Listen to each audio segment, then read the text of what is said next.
Hello बच्चों, welcome to my channel Math Junction. आज मैं आपको पढ़ाने वाला हूँ क्लास 10th का एक मोस्ट इम्पॉर्टेंट टॉपिक, जिसका नाम है अर्थमेटिक प्रोग्रेशन, जिसको शार्ट में हम एपी भी बोलते हैं।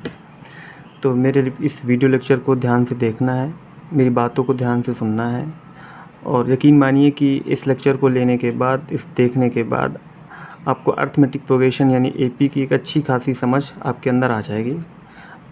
ठीक है, तो एपी पढ़ने के पहले मैं एक टर्म है जिसका नाम है सीक्वेंस आपको समझाने की कोशिश करता हूँ। सीक्वेंस क्या है? जैसे मैं कुछ नंबर लिख दूँ 1 2 3 4 5, ठीक है, एंड सो ऑन, फिर 4 7 11 10 13 16 एंड सो ऑन। फिर मैं लिख दूँ 1 4 9 16 and so on, 1 1 by 2 1 by 4 1 by 8 so and so on, फिर 20 50 10 5 and so on। In numbers को अब ध्यान से अगर देखोगे आप, तो इन नंबर्स में एक ख़ास पैटर्न फॉलो हो रहा है, वो एक डिफिनेट पैटर्न, एक सर्टेन पैटर्न फॉलो हो रहा है। क्या? जैसे पहले नंबर्स जो लिखे हुए हैं वो तो एक नेचुरल नंबर ही है, यानी कि 1 2 3 4 5, यानी कि प्रीवियस नंबर में से नेक्स्ट नंबर जाने के लिए हमें 1 ऐड करना पड़ा, यानी 1 + 1 2 2 + 1 3 3 + 1 4 4 + 1 5। फिर जो सेकंड नंबर लिखा हुए हैं, इसमें फर्स्ट नंबर में से सेकंड नंबर में पहुंचने के लिए मुझे 4 में से 3 ऐड करना पड़ा, तो 4 + 3 7 7 + 3 10 10 + 3 13 13 + 3 16 एंड सो ऑन। फिर यहाँ पर क्या है कि फर्स्ट नंबर में से ये जो फर्स्ट नंबर लिखा हुआ है, ये 1 का स्क्वायर है, 2 का स्क्वायर है, 3 का स्क्वायर है, 4 का स्क्वायर है। यहाँ पर क्या है कि प्रीवियस नंबर में से नेक्स्ट नंबर में जाने के लिए मुझे 1 में 2 डिवाइड करना पड़ा, फिर 1/2 में 2 डिवाइड करना पड़ा, तो 1/4 1/4 में से 2 डिवाइड करना पड़ा, तो 1/8। यहाँ पर क्या हुआ है कि 20 है, 20 में से 5 सेपरेट किया तो 15 15 में से 5 सेपरेट किया 10 10 में से अगेन 5 सेपरेट किया तो 5 एंड सो ऑन। तो ये जो नंबर्स लिखे हुए हैं, ये नंबर्स एक सर्टेन पैटर्न को फॉलो कर रहे हैं, तो इन पैटर्न्स को ही हम बोलते हैं सर्टेन, मतलब ऐसे नंबर जो सर्टेन टाइप के पैटर्न को फॉलो करें, इनको हम सीक्वेंस बोलते हैं। तो सीक्वेंस में आपकी कई सारी चीज़ें हैं आपके पढ़ने लाइक आपका एक तो एपी आपको पढ़ना ही पढ़ना है, दूसरा जीपी है, और तीसरा आपका एचपी है। तो एपी के अर्थमेटिक प्रोग्रेशन आप तो ये पढ़ ही रहे हो, ये 10th क्लास का टॉपिक है। और जीपी और एचपी, यानी जीपी यानी कि ज्योमेट्रिक प्रोग्रेशन, एचपी यानी कि हार्मोनिक प्रोग्रेशन, ये आपका 11th 12th का टॉपिक है, ये आपको अभी नहीं पढ़ना है। तो हम इन पैटर्न में से कैसे पहचानेंगे कि कोई पैटर्न एपी में है या नहीं है, या एपी के अलावा कुछ और है, वो हमसे मतलब ही नहीं, बस हमें ये पहचानना है कि एपी में किन हम पैटर्न को कहेंगे, किन नंबर्स को बोलेंगे कि वो एपी में लिखे हुए हैं। ठीक है, तो एक एग्जाम्पल फिर से देखते हैं। तो बच्चों, मैंने एक एग्जाम्पल फिर लिखता हूँ, मैं कुछ नंबर्स लिखता हूँ, लाइक मैंने नंबर लिखा 6 9 12 15 एंड सो ऑन। ठीक है, इस यानी पहले नंबर को मैं बोलने वाला हूँ फर्स्ट टर्म, इसको मैं रिप्रेजेंट करने वाला हूँ स्मॉल ए से। अब टर्म का मैंने टी उठा लिया, यानी कि इसको मैं कहूँगा ये फर्स्ट टर्म है, ये सेकंड टर्म है, ये थर्ड टर्म है, ये फोर्थ टर्म है। ठीक है, तो इनको अगर मैं लिखना भी चाहूँ तो मैं लिख सकता हूँ T1 यानी फर्स्ट टर्म, T2 यानी कि थर्ड टर्म, सेकंड टर्म, ये third term, fourth term and so on. आपकी एनसीईआरटी की जो बुक है, एनसीईआरटी की बुक में इन्हीं टर्म को उन्होंने रिप्रेजेंट किया है A1 से, फर्स्ट टर्म को, सेकंड टर्म को A2 से, और A3 तक को, थर्ड टर्म को A3 से, फोर्थ टर्म को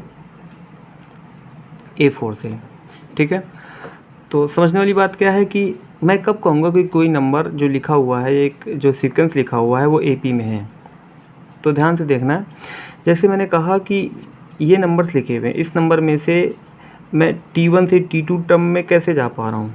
जब मैंने 3 ऐड किया तो मुझे सेकंड टर्म मिला, फिर मैंने जब इसी सेकंड टर्म में से मैंने 3 ऐड किया तो मुझे थर्ड टर्म मिला। तो एक देख रहा हूँ कि एक जो डिफरेंस है ना, वो डिफरेंस सेम टाइप का डिफरेंस है हर एक नंबर में, यानी कि ईच मतलब कि प्रत्येक प्रीवियस नंबर से नेक्स्ट नंबर में जाने के लिए एक जो डिफरेंस है वो सेम रह रहा है। यानी कि मैं इस डिफरेंस को बोलने वाला हूँ कॉमन डिफरेंस।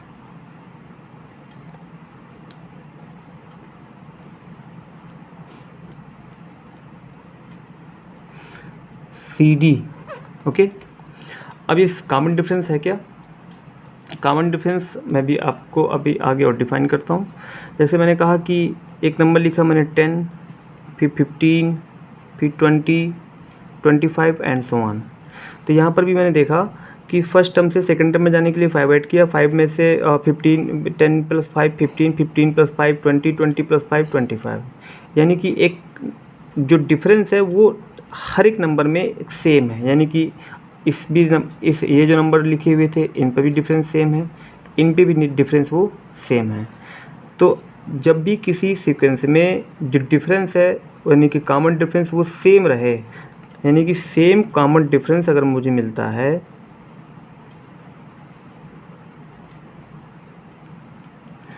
तो मैं बोल दूंगा वो सीक्वेंस AP में है, अर्थमेटिक प्रोग्रेशन में है।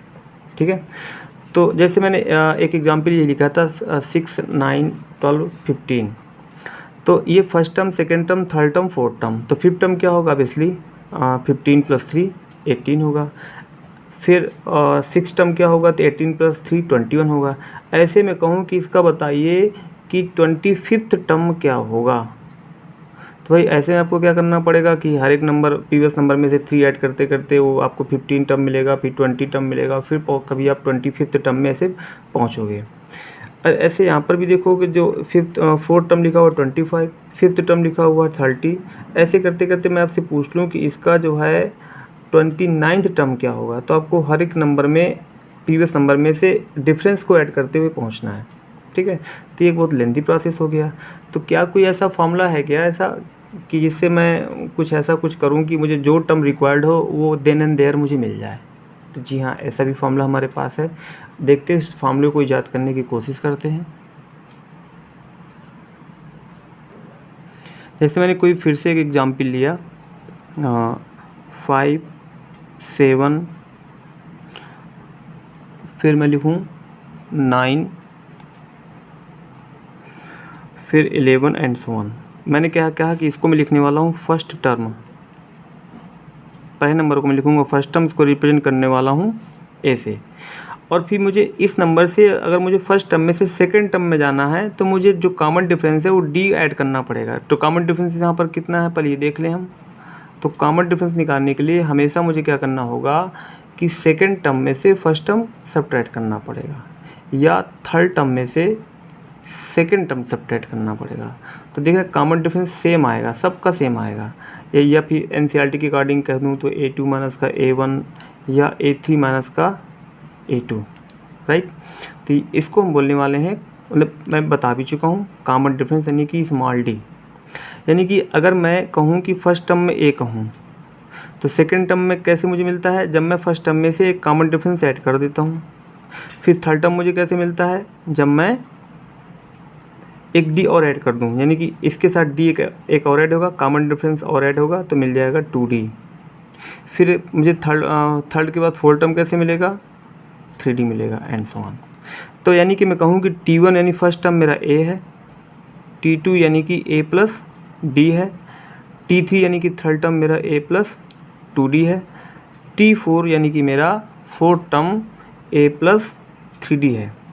ऐसे करते करते अगर मैं कहूँ कि मुझे nth टर्म बताइए, nth टर्म मतलब Tn टर्म, Tm टर्म मतलब nth टर्म, n टर्म का मतलब क्या है यहाँ पर, n टर्म मतलब है कि मुझे वो रिक्वायर्ड टर्म जहाँ पे मुझे पहुँचना है, लाइक मुझे फिफ्थ में पहुँचना है या 10th में पहुँचना है, 10th टर्म में पहुँचना है, या मुझे 17th टर्म में पहुँचना है। तो वो 17 जैसे इसी AP का कहूँ मैं, इसी AP का इस AP में 17 टर्म क्या होगा। इन जनरल देखूँ तो मुझे हर बार डिफरेंस ऐड करते करते करते मुझे 17 टर्म मिलेगा। पर मैं चाहता हूँ कुछ ऐसा कोई फार्मूला मेरे पास हो जिसके ज़रिए मैं सेकेंडों में मैं वहाँ पे पहुँच जाऊँ, यानी उस टर्म पे पर्टिकुलर टर्म पे पहुँच जाऊँ। तो जैसे मुझे 17 टर्म चाहिए, तो इसके लिए फार्मूला बना रहा हूँ मैं। ऐसे टर्म को कैसे हम मतलब ऐसे टर्म में हम कैसे पहुँचते हैं, तो ऐसे n टर्म का मतलब क्या, वो पर्टिकुलर टर्म जहाँ पे मैं पहुँच रहा हूँ। ठीक है, अब मैं देखूँ कि मैंने हर बार क्या किया है कि जब फर्स्ट टर्म हो चाहे सेकेंड टर्म हो चाहे फोर्थ टर्म, हर टर्म में a ऐड हुआ है, तो मैंने लिखा a लिखा। ठीक है, a प्लस लिखा, प्लस लगा था तो प्लस लगाया। फिर जैसे मैंने लिखा है सेकेंड टर्म, जैसे फर्स्ट टर्म में लिख सकता हूँ a प्लस 0 इंटू डी, यानी 1 में से मैंने 1 सब्ट्रैक्ट किया तो 0 और d के साथ मल्टीप्लाई कर दिया। फिर सेकेंड टर्म में मैंने क्या किया कि 2 लिखा हुआ है, सेकेंड टर्म मतलब 2 में से मैंने 1 सब्ट्रैक्ट किया तो 1 मिला, 1 इंटू 1 इंटू डी 1d हो गया। थर्ड टर्म में मैंने 3 पिक किया, 3 में से मैंने 1 सब्ट्रैक्ट किया तो मुझे 3 माइनस का 1 2d मिल गया। ऐसे फोर्थ टर्म में 4 माइनस 1 किया तो 3 मिला, 3 के साथ d का मल्टीप्लाई कर दिया तो मुझे फोर्थ टर्म मिल गया। ऐसे मुझे nth टर्म चाहिए होगा तो मैं क्या करूँगा, a लिखूँगा। फिर ये जो नंबर लिखा हुआ n के साथ मैं 1 सब्ट्रैक्ट करूँगा और d के साथ मल्टीप्लाई कर दूँगा, तो मुझे एक फार्मूला मिल जाता है AP का, क्या, Tn equal to a plus n minus का 1 इंटू टी। यही आपका फार्मूला है nth टर्म का। बात समझते हैं। जैसे आपकी मैंने ऊपर AP जो लिखी हुई थी उसको फिर से लिखता हूँ मैंने एक AP लिखी 3, 6, 9, 12 एंड सो ऑन। मैं कहूँ कि इसका मुझे 21st टर्म चाहिए मुझे, ये 21st टर्म कितना होगा। तो देखिए फार्मूले से हमारी चीज़ें बहुत आसान हो गई। मैंने फार्मूला बताया n टर्म का Tn equal to a plus n minus का 1 इंटू डी। ठीक है, इस फार्मूले को याद रखना है। अब 21st का मतलब क्या है कि n मुझे मिल गया 21।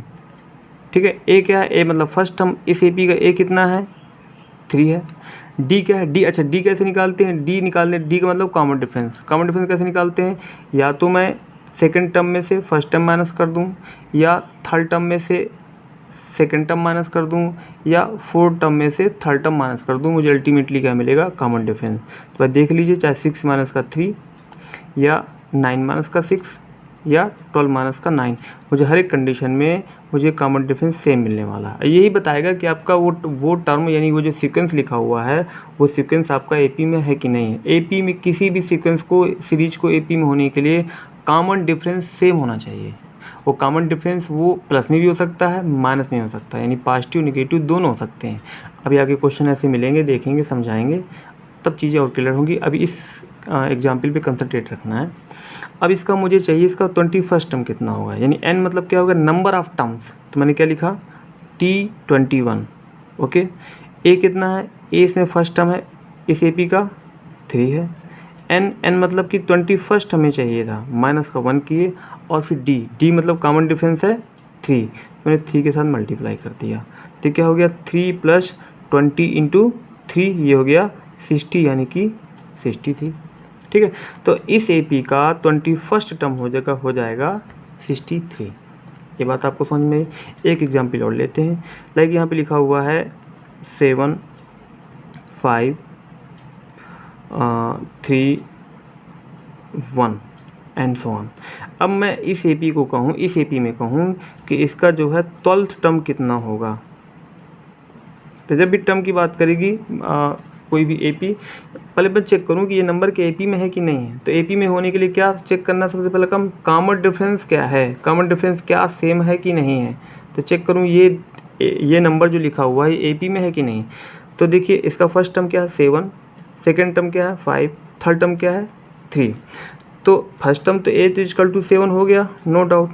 अगर मुझे कॉमन डिफरेंस यानी कि CD यानी कि स्मॉल d चेक करना है, तो मुझे क्या करना है, T2 में से T1 सब्ट्रैक्ट करके देखना है, T3 में से T2 सब्ट्रैक्ट करके देखना है। अगर ये सेम मिलता है, या T4 में से T3 सब्ट्रैक्ट करके देखना है। अगर ये सेम मिलता है तो यानी कि वो AP, वो जो पैटर्न है वो AP में निश्चित रूप से है। ठीक है, तो देखते हैं क्या मिलता है। T2 यानी कि 5 माइनस का 7, या T3 यानी कि 3 माइनस का 5, और T4 यानी कि 1 माइनस का 3। यहाँ पर भी -2, 3 माइनस का 5 यानी कि -2, यानी 1 माइनस का 2 यानी कि माइनस का 2। तो एक चीज़ मैंने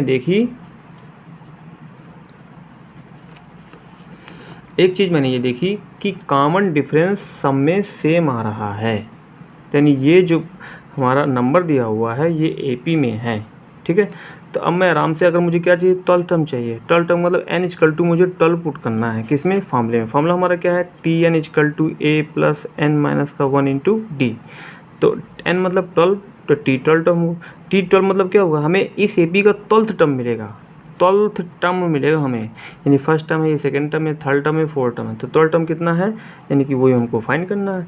ए क्या है, ए है, यानी कि 7 फार्मूले में लिखता हूँ मैं, 7 प्लस n मतलब 12 माइनस का 1, और डी यानी कि कॉमन डिफरेंस क्या मिला है, माइनस का 2। तो मैंने क्या किया, इसको आगे सॉल्व किया, ये हो गया 7, फिर क्या हुआ प्लस, और ये 11 इंटू माइनस का 2 कितना होता है, माइनस का 2। तो कितना हो गया, 7 माइनस का 2, और 22 में से अगर 7 गया तो कितना बचने वाला है, यानी कि माइनस का 15, यानी इस AP का 12 टर्म माइनस का 15 होगा। ऐसे यानी कि क्या समझ में आया, इस फॉर्मूले की हेल्प से हम किसी भी AP का कोई भी टर्म निकाल सकते हैं। हम उसका 12 टर्म निकाल सकते हैं, हम उसका 15 टर्म निकाल सकते हैं, हम उसका 101 टर्म भी निकाल सकते हैं, बहुत ईजिली निकाल सकते हैं। अगर फार्मूला ये हमारे पास ना होता, ये फार्मूला अगर हमारे पास ना होता, तो हमको इसी AP में से इसका 101 टर्म निकालना होता तो बहुत वक्त लगता। मगर इस फार्मूले की हेल्प से क्या हुआ कि हमने बहुत ही ईजी तरीके से AP में किसी भी टर्म को फाइंड कर लिया, ठीक है। तो फ्रेंड्स, बच्चों, आज यहीं तक, और आगे का भी मैं वीडियो डालूँगा। अगर ये वीडियो आपको पसंद आया हो तो इस वीडियो को लाइक करें, चैनल को सब्सक्राइब करें और अपने दोस्तों में शेयर करें। Thanks for watching.